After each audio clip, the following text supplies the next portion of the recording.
My name is Ron Nagy. I will be your host for today. Good morning, good afternoon, good evening, wherever that happen to be that you're watching this.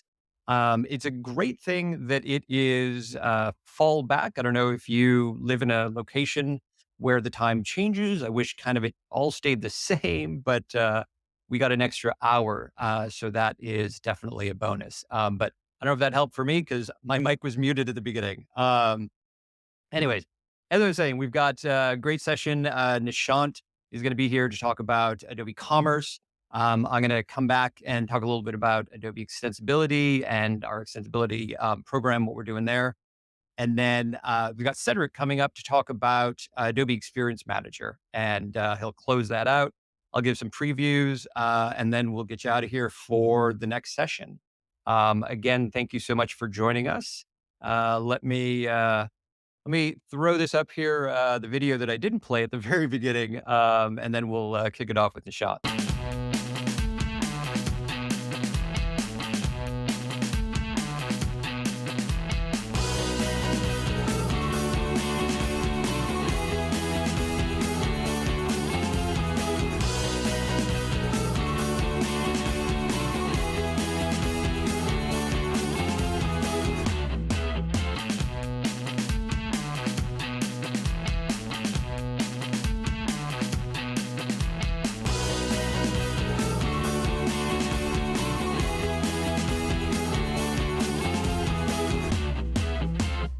All right. Welcome, Nishant.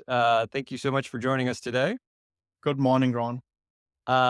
So I will hand it over to you, and let's let you take it away from here. Thanks. All right. Thank you, Ron. Good morning, good afternoon, good evening, everybody, and welcome to Adobe Developers Live. My name is Nishant. I am on the Adobe Commerce product team. And today we have a lot of sessions to dive deep into all the developer tools that are available to you now. We will go into several demo sessions and deep dives throughout the day. So please take a look at the schedule and find the sessions that interest you the most. Ron, if you go to the next slide. So as we work with the businesses, as part of being in the Adobe Commerce team, I have the privilege to talk to several businesses on a daily basis. And what we are realizing is that developer experience is a key KPI for the business. And according to a survey run by Forrester, developer satisfaction is measured mostly by productivity, which itself is measured by how many times you are actually deploying the code. So keeping that principle in mind, we earlier this year, we made Adobe App Builder available to Adobe Commerce developers to extend Adobe Commerce capabilities. And now App Builder is available out of the box to all Adobe Commerce Cloud customers. Adobe App Builder is a developer platform that enables you to integrate Adobe Commerce with other third-party systems. It also enables you to extend Adobe Commerce capabilities in a cloud-native API-first architecture. It lets you build event-driven applications to synchronize data with other third-party applications. And the key value prop is that these applications actually run on Adobe's cloud infrastructure. So you don't have to worry about provisioning your own infrastructure on public clouds, making sure all of your infrastructure scales and it is secure. Adobe takes all of that responsibilities. So you focus on executing your use cases. Next slide, Ron. So throughout the year, we have been making changes to Adobe Commerce to add more extension points so that you can leverage App Builder to extend Adobe Commerce. Earlier this year, we released API Mesh and Adobe Commerce Events to extend APIs, orchestrate APIs across different systems, and also leverage events to build back office integrations. I am happy to announce that we now have Adobe Commerce webhooks available to developers to build real-time integrations with third-party applications. Webhooks will allow you to build your real-time use cases without actually modifying the Adobe Commerce core application.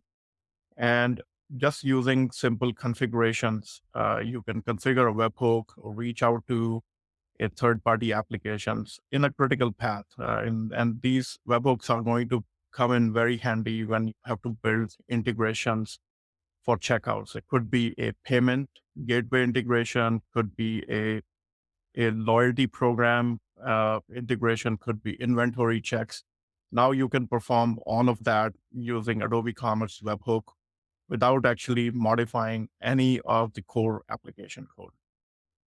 We are also working on some advanced use cases that will allow you to build tax, shipping, price calculation scenarios. And in addition to that, we are also providing you features that make sure all of this infrastructure is actually scalable and robust. So you have the options to set up timeouts, to cache the webhook responses, to make sure your application can scale. So please go to either developer documentation at developer.adobe.com/commerce, or look at Experience.ly for more details on Adobe Commerce webhooks. Next slide, Ron. We now also have a admin UI SDK generally available to developers. And this is an extension point that will let you extend the Adobe Commerce merchant admin without actually modifying any core application code. So you can leverage App Builder to build a single page application, and the admin UI SDK will allow you to inject that UI into the commerce application. In addition, the admin SDK also offers additional extension points like extending the product grid, order grid, and we are working on adding more extension points, which will give you more control of the DOM elements. So you will be able to turn off elements on the UI, inject new elements on the UI as well. Admin UI SDK is now generally available to developers, and all of these extension points come pre-installed with the Adobe Commerce implementation. So if you spin up a new instance of Adobe Commerce, all of these features are available out of the box, and you just need to do configuration to just authenticate with your own account on App Builder, and you are good to go. Next slide.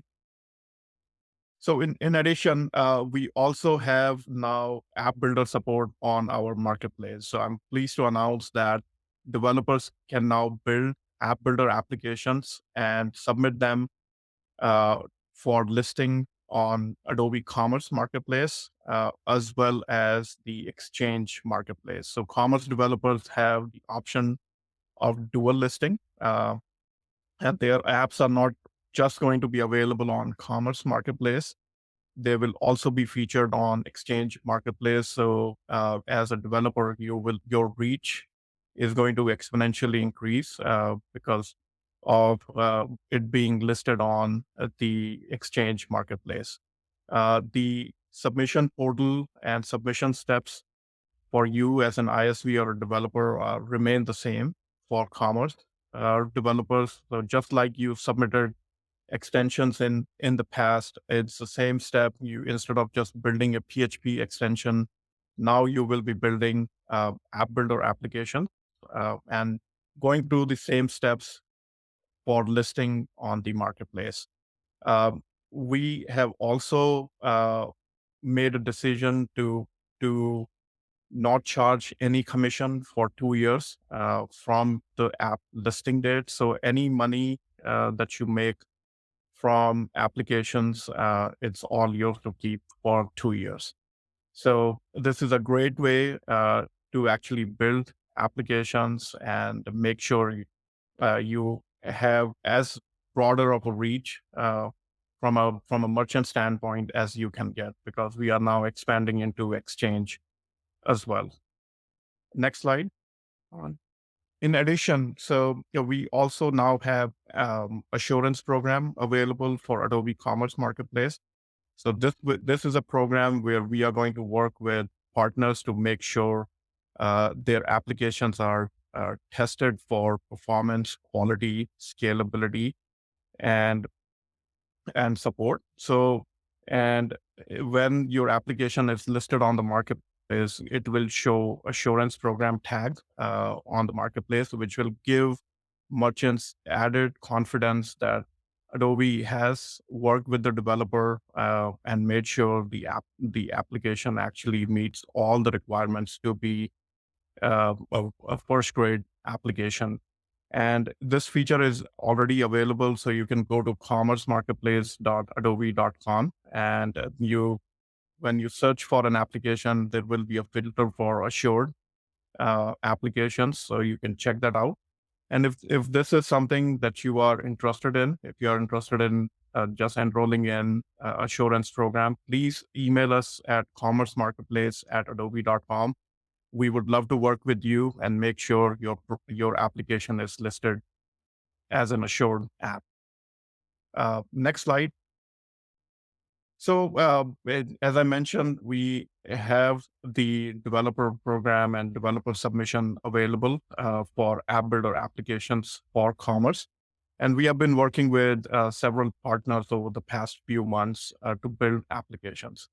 We have several applications already available. We haven't opened up the listing page on Marketplace just yet, and we are looking to do that before end of the year. But there are several key applications already available. So there are a few that I would like to talk about.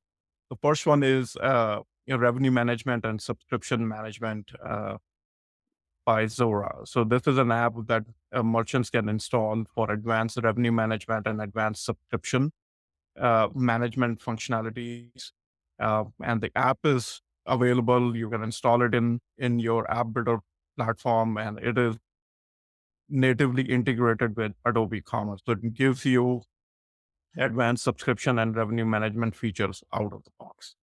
The other app we have available is Salsify Product Information Management. So if a merchant is working with a PIM, Salsify PIM, we now have App Builder integration available out of the box. And the last one, which is also a big one, if you go to the next slide, Ron, is integration with IBM Sterling Order Management System. So this is a pre-built order management connector, which is available with your Adobe Commerce instance. And this will allow you to actually get started quickly, and it supports 70-80% of the use cases out of the box. So your time to live with building the integration with order management system is going to substantially reduce. Gives you a lot of capabilities like scalability, just connectivity, and key use cases out of the box. And merchants also now have the option to purchase IBM Sterling as part of Adobe Commerce license itself. So if this is something you want to learn about, please reach out to us, and we will provide you more details on how you can leverage this functionality out of the box. So next slide, we have several sessions throughout the day, but I would like to bring attention to these 4 sessions. We have a catalog service session from Fahad at 9:30 Pacific time. So if you are looking to learn how to build scalable shopping experiences, please do attend that session. We also have Amazon Sales Channel use case that's built using App Builder. So Naomi is leading that session. So please attend that if you are interested in that.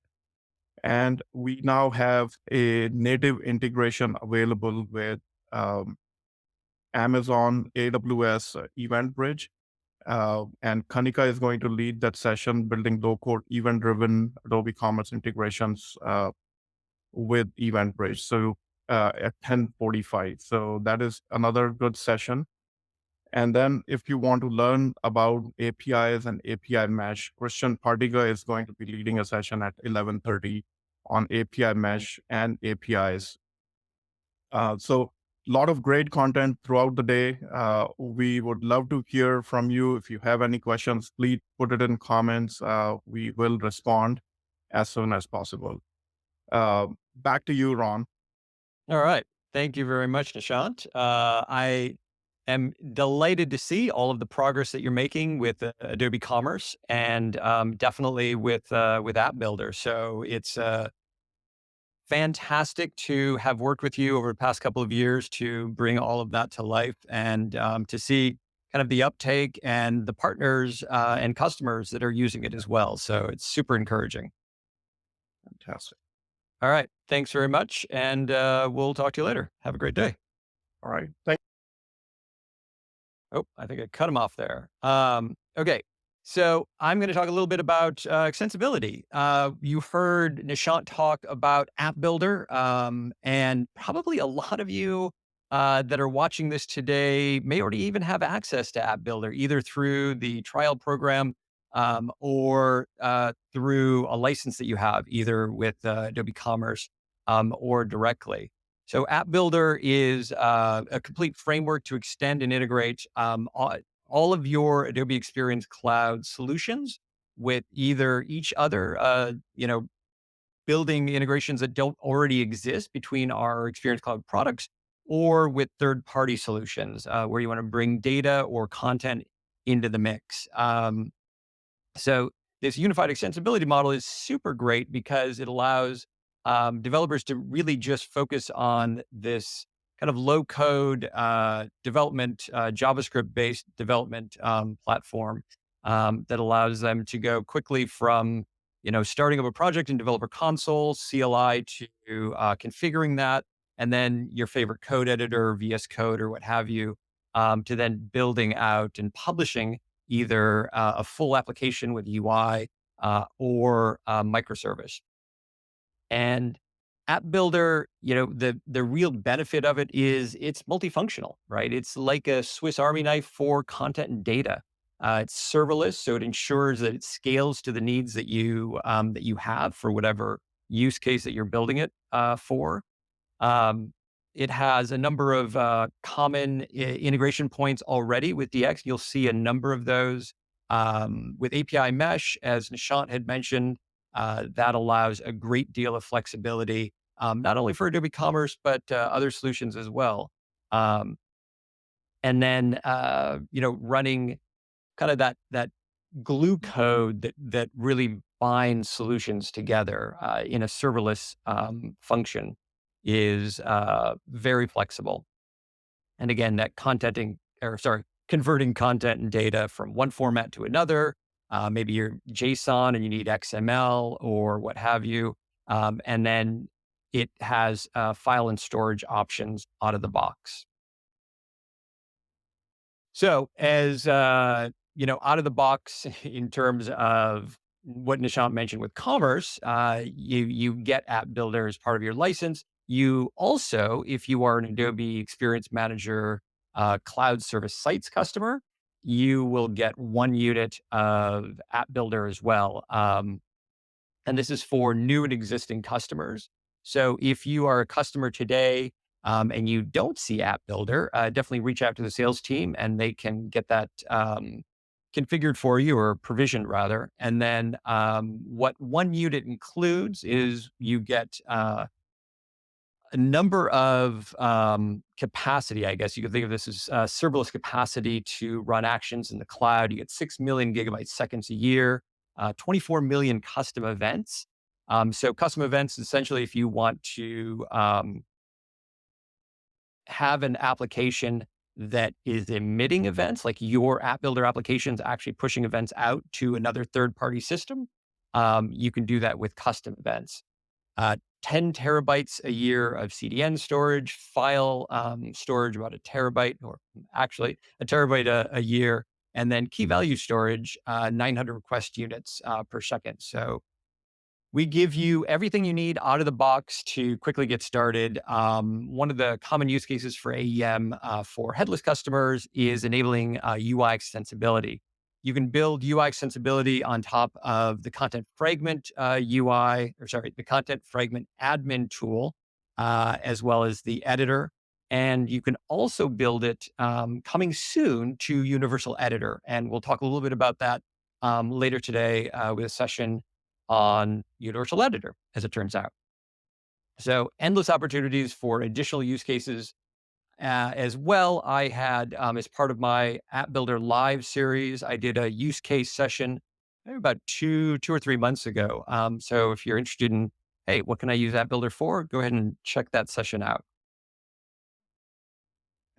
Okay. And now let me bring on Cedric. Hey, man, how you doing? Hey, good morning. I'm good. How are you? I am doing well. So let's see what Experience Manager has in store for us. Yeah, all right, excellent. Well, thank you for having me. It's going to be an eventful week here in San Francisco. It started with rain, which is like unusual to start with. And I think there's some other very exciting things happening this week. So I appreciate your taking the time to listen to us here today. Now, in the next 25 minutes, I'm going to go through quite a bit of things. And I know it might be going, I might feel like I'm rushing through quite a bit of things, and I think that's okay. So again, there's a lot of change that is coming to Adobe AM or particularly AM sites.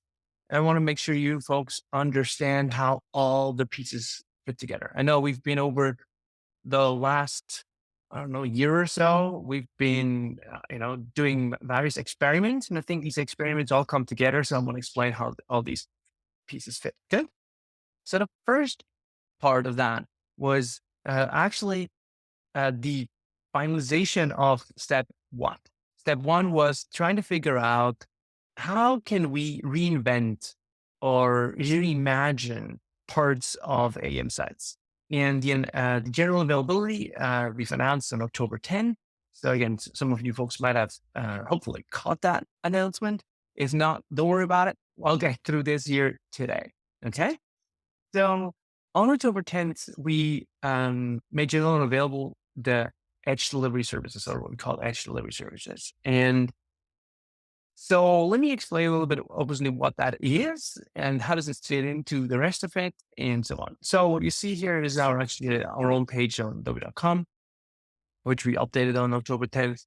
And if you haven't had a chance yet, there's a really good video actually on that page. Don't go look at it right now. Like just keep it on your bookmarks, look at it later. It should keep focus here. Listen to me as we go on through this here. So it finalizes, as I mentioned just briefly a moment ago, our step one in a journey of reimagining how AM sites works. So the first section of that was really to figure out how could we allow customers to build sites that are always fast. And I'll get into a little more details on why we feel like that's important, right? But just bear with us here for a minute, okay? Our goal is we want all of our customers' websites, everybody's using Adobe Experience Manager to have a website that is fast, right? So for that, we really looked into how could we possibly do that. I think this is a few years back, right? We had this conversation about how we could do this. And our aim was if we can manage to get 100 URLs or 100 domains, right, live in production on that technology that can prove that this website is always fast, we can call it GA. Well, guess what? We did hit that milestone. We were able to get 200 sites live. Hence, we've announced on October, well, the general availability was on October 10th. Okay. Which obviously includes actually our own site where our own product pages on adobe.com was obviously one among them, right? And so the other thing that we wanted to do is, given that this is such a kind of a big change, if you think of that way, I've been with this product for a little bit. And certainly this is the biggest change to AM sites since 2007. So yeah, that's quite a bit. In 2007, for those who were with us at that time, um, that was when we introduced Sling as the render engine for AM. Okay. Um, so yes, that's a big change. So we wanted to make sure everyone here on this call, but just generally in the whole ecosystem of folks that are working with AEM, will get a chance to learn how this works. So it was important for us. And so this new domain that we put live and that we went live with on October 10th, it's called .aem.live. Again, put that onto your bookmarks to check out later. Okay. Um, and the key reason for that site is really for you folks, all of you, to go and learn of how we envision sites are being built with AM sites in the future. Now, I understand it's a big change coming for all of us here, but we feel strongly about that this change is important. And I'm going to talk about this now.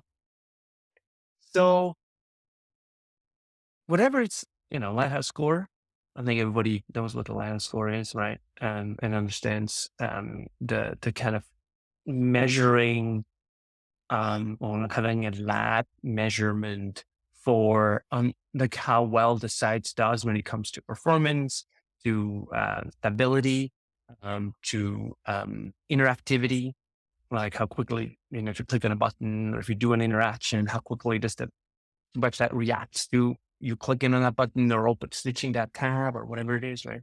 So really understanding how does the performance works. Now, and I put the 100 there.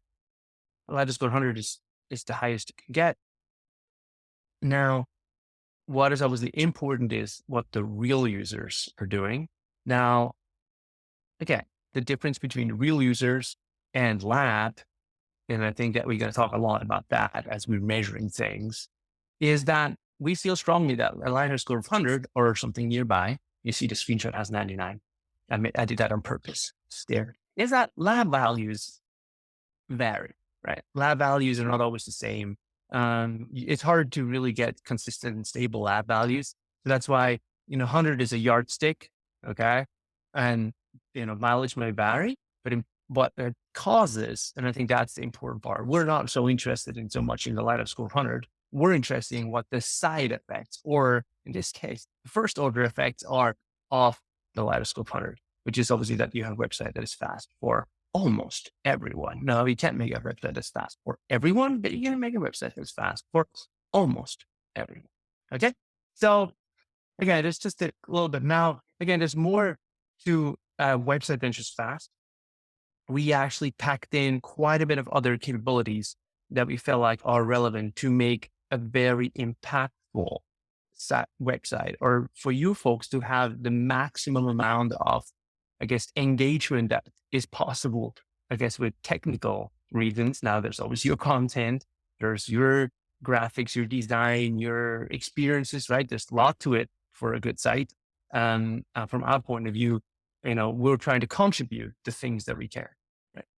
So I felt maybe a good way to kind of get through what Edge Delivery Services is, that comes to AM, is do a little quiz. Okay, how about that? So what is it? Is it a CDN? What do you think? Is Edge Delivery Services a CDN? No. Okay. I know I put these questions out here a little bit on purpose because I think I'm getting these questions quite a bit from you folks, which I think is great. These are good questions. So don't feel bad if you felt it was yes. Okay. So no. What it is, it's basically, and I call it here, a wingman for your CDN or a sidekick for your CDN, right? You already have a CDN and you shall keep that because again, it has a very important, vital role when it comes to performance. But what we're bringing here is the rendering and the infrastructure to query content and telemetry and control plane to the edge. So we basically pairing your CDN with our infrastructure here with Edge Delivery Services that are part of AM sites. So they're side by side. Again, I think wingman is a good analogy, right? They're basically notching each other and building each other up in order to fulfill a really good cost. Okay. So if you think of the graph down there, kind of quickly explaining, again, edge delivery services at the bottom, which is our services that we're providing. Your existing infrastructure that you already have today, might have, you might have contracted that with other folks. Of course, you don't provide it yourself, but you have some contracts with vendors that do that for you, right? And so it really integrates deeply into the infrastructure that you have. It doesn't replace your CDN. I guess very important. Now, having said that, if you do not have a CDN today, and I think I just looked up the HTTP archive numbers, I think there's still like 40% of websites in the world that don't have a CDN. It's actually gotten a lot better in the last few years. But again, if you're among them that still don't have a CDN, that's totally fine. We can provide one for you. Okay. So, but again, it's more. So second question, you ready? Does it magically make sense? Okay. Well, the answer is kind of. Okay. And you're like, what do you mean kind of? Well, Action Delivery Services is a productized or a way of building high performance website. So what we went on over the last few years, we went first, very manually trying to build sites that are just really fast. And really fast means have a good largest graphical pane, have a good cumulative layout shift. You see some of the metrics is down here that are part of ROM measurement, and some are also measured in a LiDAR score. Others are just available. The interaction to next pane, for example, is only available in ROM. You cannot have that as part of your LiDAR score, because that's something that you track as people actually interacting with the site. So you can only have like real user metrics for that. But having said that, we will look at across the board the key milestones and metrics that are being measured in web performance. And we're trying to implement both the server side and the client side part of that equation. Because in order to achieve sites that are fast, as in like 95% of the visitors get an LCP below 200 seconds, you really need to have both. And so, again, what Action Delivery Services is, it's a productized implementation, a productized path or guardrails, and it's different terms we can use that really gets you to that. Right. And the chart below here just explained it a little bit. It's from a company called RunVision. Again, this is a provider that gives you insights about how fast your site is. But this is one particular customer that we implemented. And you see here the graph, it's always like a trailing 28 days. Every bar is 28 days trailing. Where you see the site before, right? Where there's some red bars there where, a certain percentage of the visitors did not meet the threshold of what's supposed to be good, according to the definition of the Web Vitals. And you basically see when we switched over on when it actually then became green and good. Okay. So we're really aiming for Action Delivery Services to be a tool that everyone can use to build their site and then get these results. And the only way to really do that at scale is to productize that. And the joke that I sometimes make, over the years, there was a lot of books being written about web performance, and a lot of smart people have said how it's supposed to be done. But if you look in real world, how fast websites are, clearly those books didn't really hit the mark. Now, no doubt those books are great. But the problem is there's a difference between reading a book and implementing it. And I think we see this challenge out there. So that's why we felt strongly that we need to productize, I guess, the parts that are in the book. So you don't have to read the books and implement it that way. Now, it's still good to tell you to read those books, okay? Next question. Did you write your own JavaScript framework? I love that one. I get that one actually quite a bit. Did you write your own JavaScript framework? So, of course, when it comes to web performance, you can't not talk about JavaScript frameworks, just because, again, quite a bit of those frameworks were originally written for to making the web faster. Page app frameworks is certainly one category of those, that came up, and people felt like, well, we need to rewrite everything in JavaScript and run client side in order to make websites fast, right? So the single page app kind of concept, right? Which obviously certainly has its merit, but again, there's other challenges that can get to it. But anyway, the question comes up a lot. So the answer is, well, I don't know, I'll let you read that. I think there's quite a bit of JavaScript frameworks out there. We don't feel like we should add another one. So let's put it that way. And instead, we're trying to find a way, how can we bring, I guess, the best of what the web has to offer today?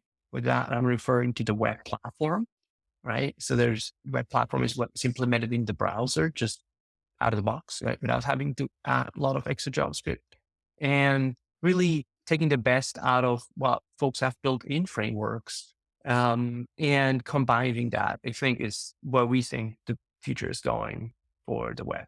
But first and foremost, focusing on the capabilities that are basically in the web platform already. So if you think of what is our JavaScript framework of choice, it's called web platform. Okay. Well, it's already in the browser. It's already installed and it already works. Okay. So last question before we're going to get into the next section of my presentation. So editing is in Word, is it? Where it is. So I know we talked quite a bit about word editing, and folks have probably called us talking about that quite a bit. And so I want to make it clear. So the answer is no. Okay. And let me explain that.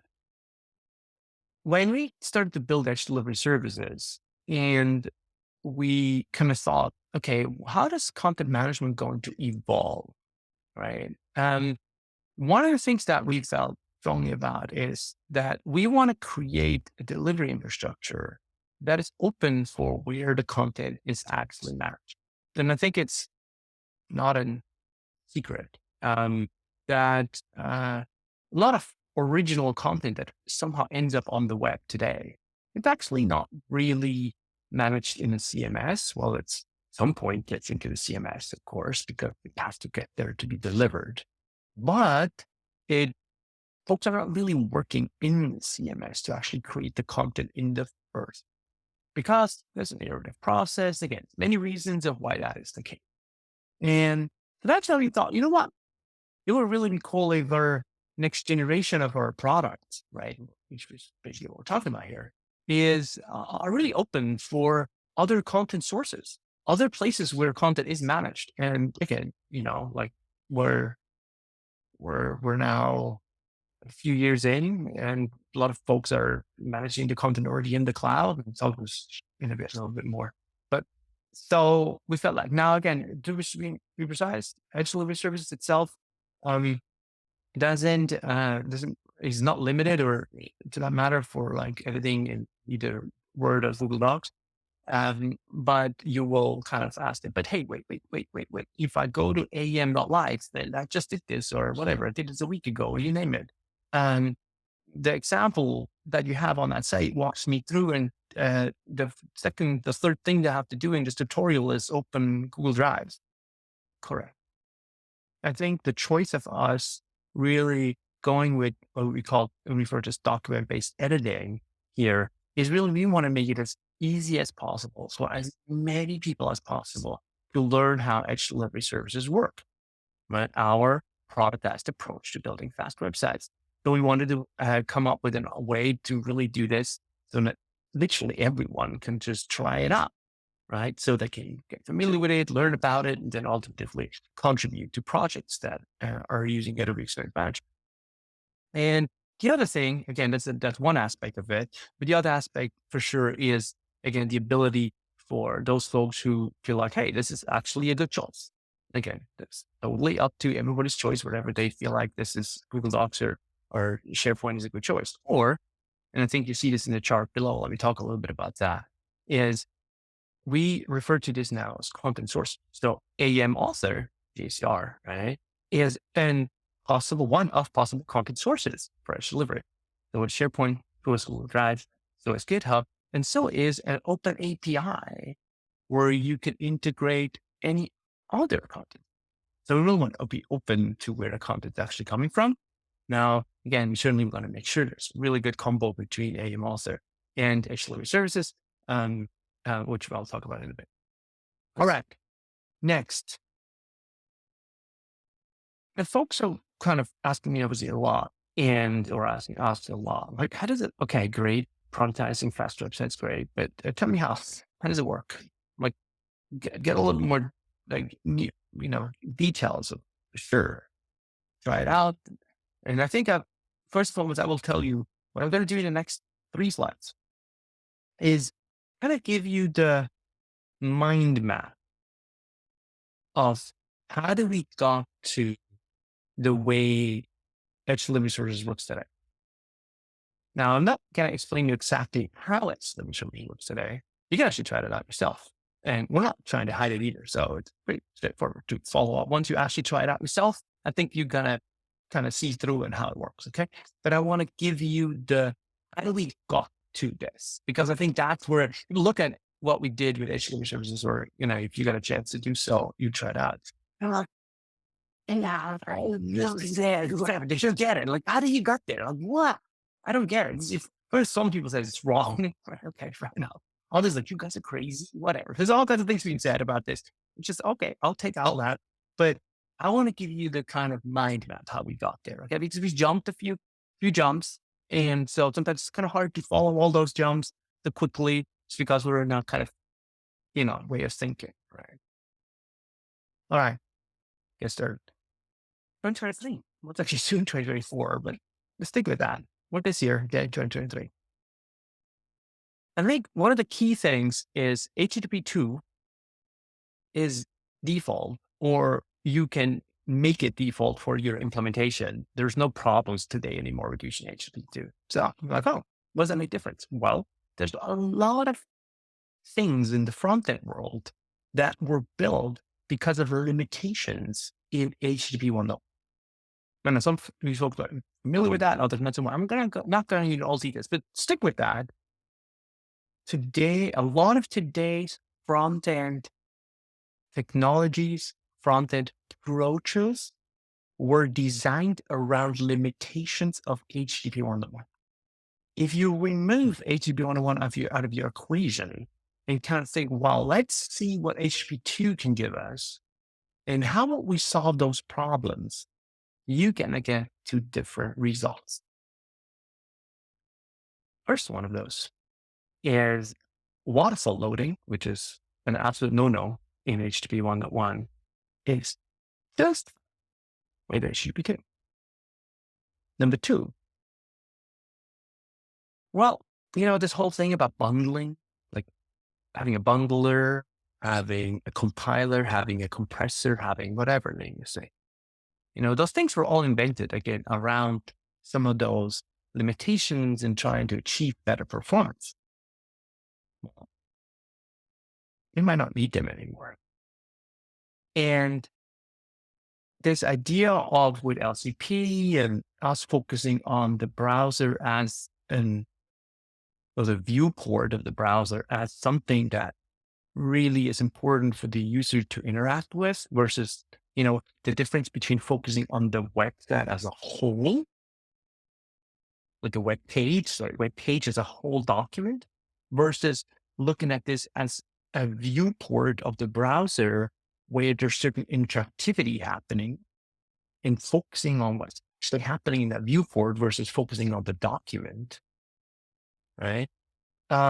Is this whole critical path first concept, which I think, again, gives us a whole kind of new way of thinking about how the front end could work. So you will see quite a bit of thinking that went into when we productized XLB services. Number 2, and I referred to that earlier, the web platform can do a lot more. And I'm quite sure since you last checked. Now, no offense. There's new Chrome and Safari versions and Firefox versions and whatnot coming out regularly. And every single month, basically, there's new capabilities that are coming to the web platform. And it's really interesting, right? And I think a lot of times this gets forgotten because we're kind of abstracting ourselves away from that with frameworks that we're using. And yeah, maybe you don't need that framework after all. Now, that framework, then there's many, right? Now, again, some I would consider at this point obsolete, that you don't need them anymore just because the web platform can do it. And I'll give it my opinion, can do it better, right?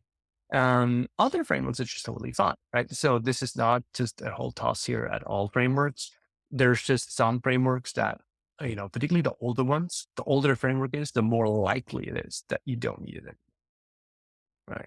And again, that's all things that have to be downloaded, all things that have to be executed and parsed and know what. So the other thing is that I think it is important to understand, a lot of folks, when you say, well, APIs and stuff like that, everybody thinks JSON instantly. Oh, JSON, right? We always thought about HTML, HTML is the markup language, also as kind of an API. And so I think what will see here when you look at a little closer at HTML services and the way we do things, you really see it as how we think of HTML as an API and as a contract between different parts of the architecture. And I think that's also one of the things that a lot of folks kind of think of HTML as street HTML, just whatever the browser spits out and renders.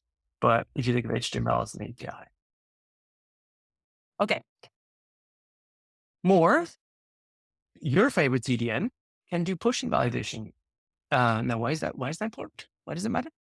Well, the way we've been organizing the cache on what we are caching has really been resource based, right? Oh, there's the resources and they have to be cached, and these kind of resources you cache that long, these kind of resources like you cache this long, and these resources cannot cache at all, or whatever, right? So it's all about caching by resource type. Okay. So with trying to change that a little bit, I think the best way of trying to phrase that here in sort of this part of this discussion is organizing the cache by who is changing what. I know it sounds a little arbitrary here, and I'll leave it at this for now, but just rethinking of how you manage the cache in CDN. I mean, push invalidation obviously helps us to from the sidekick or the wingman, right, of the CDN, to really kind of let the CDN know how long things can be kept and when it has to be removed. So there's a really tight coupling. Again, the wingman is very tight coupled between the HTML services and your CDN as it interacts with each other. So, which obviously gives us a chance to cache in a much higher cache efficiency than what you traditionally can. So a typical HTML services site has a 99.99 cache hit ratio. Actually, if it doesn't, it creates an alert on our infrastructure. We have our NOC folks that are monitoring infrastructure. If actually some of our customer sites have not a 99.99 cache hit ratio, it actually is an alert. So that's a problem. That's a bug. Something must be wrong in the software because we can't cache that 99.9. Okay. So I think it's just important to kind of understand as a concept of kind of really achieving that performance, and achieving that performance globally is in order to do that. All right. Your content's already in the cloud. We talked about Word and Excel and you name it. I mean, bring your tools. We'll support those as an open API. We want to support the content where it is today, and chances are the content's already in the cloud. Yeah. Okay. Last one. MarTech. Our friends of MarTech. Okay. Well, we got plenty of that here at Adobe too, right? So not trying to put anybody under the bus here. But what is important when it comes to MarTech or JavaScript that you add to your site is, as a developer, you are thinking of your performance budget when you build your site, right? But then you add the tag manager, and then you allow other folks just to add things to that, unknowingly what the budget is, not being aware of the consequences of adding that JavaScript to your Google Tag Manager container or Adobe Tag Manager, whatever tag manager you want, they're all the same. Um, I mean, it comes to performance and not really caring about it. That's a problem. So one of the things that Edge Delivery Services brings you, and again, we'll talk about a lot more in the future because we're heavily still working on that, is truly understanding where does TBT blocking time, your browser's main thread blocking time is coming from, and really actively help you to manage that blocking time. And that includes for us third party. So we're not just saying, well, Edge Delivery Service is fast. And as soon as you add any tab manager, variable is void. We're not doing that. I know some other folks do that. So I'm toss others under the bus here, but whatever. But we're really keen about making sure that we're end to end controlling the performance. And therefore, we also need to understand how third party marketing tools are impacting your thing. Now, this is just an example chart of a backend tool that we have that tracks all our customers. So we track TBT across all the sites that are running on Edge Delivery Services. So to detect which one of those are the key kind of contributors to that. So there's two things that are happening with this stuff. Number one, we're working with these, we contact these vendors and talk about how they can improve their solution. Number two, we're going to give you clear instructions of what to do to avoid the TBT on those tabs. Okay? So again, you're going to see us rolling out quite a bit of that throughout next year.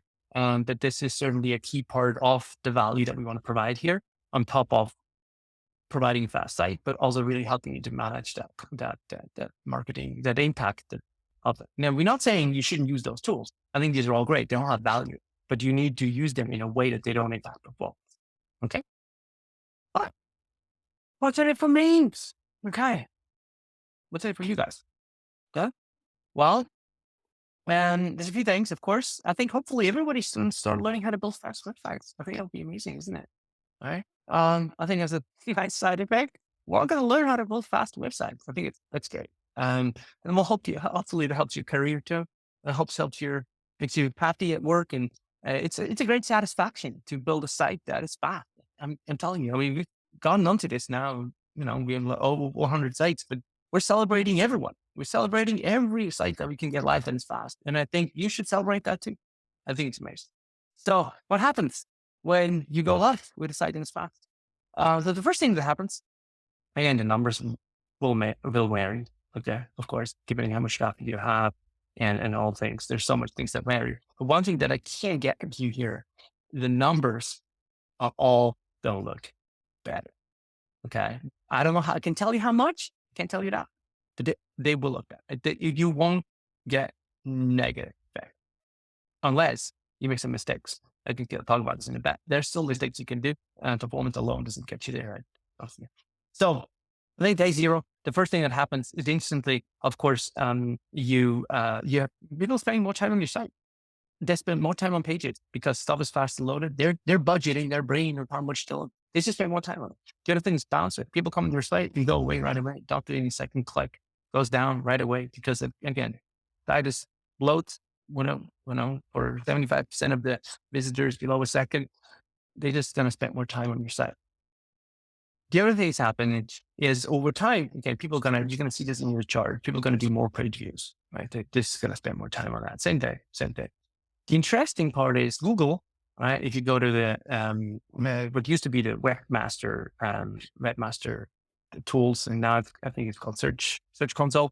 If you go to Search Console, they show you how your site is doing right on if your URLs are fast or slow, basically, right? I think it's so fascinating to see once you do switch, like to see here the graph where most of the things are red, and then yeah, great. I don't know, running out of battery. Great. You see how it switches from like the URLs being red to become green, right? It's just so fascinating to see how, or just it takes a little bit of time. It takes like 10 to 20 days for Google to reevaluate all URLs. This is a reasonably small site here, which is like 200 URLs, but it doesn't matter if you have 1,000, 10,000, it doesn't matter, right? It's just well over that period of time as there's more run, like the data, this, oh, maybe everybody's understanding. Okay. So how does Google know whatever your website is fast? And how does that improve your ranking? Right. The data is taken out of Chrome user experience report. Right. So Google tracks run data from people visiting the site on Google Chrome browsers, mobile and desktop. That data is getting taken is what you see here is the report of how it looked like, the internal tracking your URLs and how fast they are. And that will then impact ranking. So, it's not how quickly the Google spider can spider your site or anything. That's all BS. Whoever told you that. It's really the crux data that is relevant. Okay. So that's why this chart in Search Console is super important for you to measure to see if you manage to do that. But again, consistently across all sites with edge delivery services, whatever they were before, they're green at the end. Okay. The other thing, I'm just talking about ranking. So that's a little bit of a trickier game, right? So improving ranking or improving or getting more, but ultimately you want to have more organic visits, like people coming to your site without you having to spend money for them to get to your site, right? Like buying advertising. So organic traffic goes up when your website goes fast. It gets faster. Why? So again, that's Google specific, but lots of traffic, organic traffic, most likely is from Google. Let's talk about that. Is really this ability for you to rank better. And so what Google does, if there's competitive keywords, it takes a list of all the possible URLs that was ranked for that keyword. And then the one with the best content comes first. Now, if there's 2 or 3 websites that have, similar good content, performance win. Performance is the last thing that happens, right? So you have to have good content first. Just having a fast website with bad content doesn't get you anywhere. You have to have good content. But when you have good content, the last bit is like when you have competitive, you switch it up. So you see that quite a bit. We had some good successes there where folks were able to jump, and I think the little screenshot there shows, the ranking jumps that were able to be achieved through that. All right. More repeated visits. People come back because your website is fast. All right. I know actually I used up my time here, and this is, something you want to make a screenshot of right now, because that is what is available today. Okay. What is available as what we call early adapters, which, reach out to us. We can get you in there. We can get to this functionality to get going. All right. And then what we call discovery projects, which are projects that we're working on together with customers. So one thing that I want to mention here, across all the edge delivery services project that we've done is we work very closely with customers, because that is important for us. That a Slack channel that we saw there, just in one of the slides, is important. Like, do you guys see us as a vendor being much closer involved in projects that you folks are doing? And we would love you folks to invite us into your projects, to really understand how it's being used and how can we make AEM better, right? I think one of the things that, particularly with this focus on performance and engagement, I haven't even talked about that, experimentation and personalization, which is also part of that. So bringing all these things in, I think it's important for us to be closely involved, and we want to be closely involved, because again, that helps us to really build our, reimagined AEM in a way that, really is something that you folks want to use and you folks are successful with. Okay.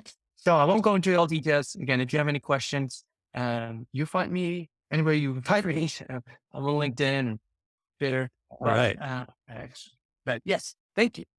Thank you very much, Cedric. That was fantastic. I'm glad that your phone lasted throughout the entire video and audio. Looked fantastic. So as usual, well done.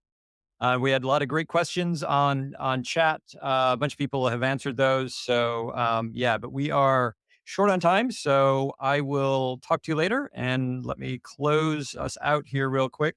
The day we've got a bunch of sessions: edge delivery services, commerce, headless, and extensibility. I had mentioned extensibility session. There is an AEM extensibility session at the end of the day. Bring your data into content fragments from anywhere. If you want to see how that works within AEM, definitely check that out. Um, and then up next, we have developers, the deep dive for edge delivery and document based authoring. My buddy Amol and Darren are going to walk us through a fantastic inside look, basically, of what kind of Cedric just talked about in terms of getting our kind of mindset shifted a little bit into what edge delivery services means. These guys are going to now dive into kind of the technical background for that. So it's a great section there. We have a next week. If you're in APAC, if you happen to be in APAC, I don't know why you'd be watching this because it's middle of the night for you. But on November 15th, it says 14th because that's when I'm going to be joining. We have Developers Live APAC, so definitely check into that. Adobe Summit, never too soon for Summit. And then Max was just on. So phenomenal stuff with Adobe Firefly, the generative AI stuff. We'll have more of that on the DX side coming up soon, definitely at Summit. But definitely check that out. All right. That's it for me. Thank you very much for joining us. And we'll see you guys in a few minutes at the next session. Thanks.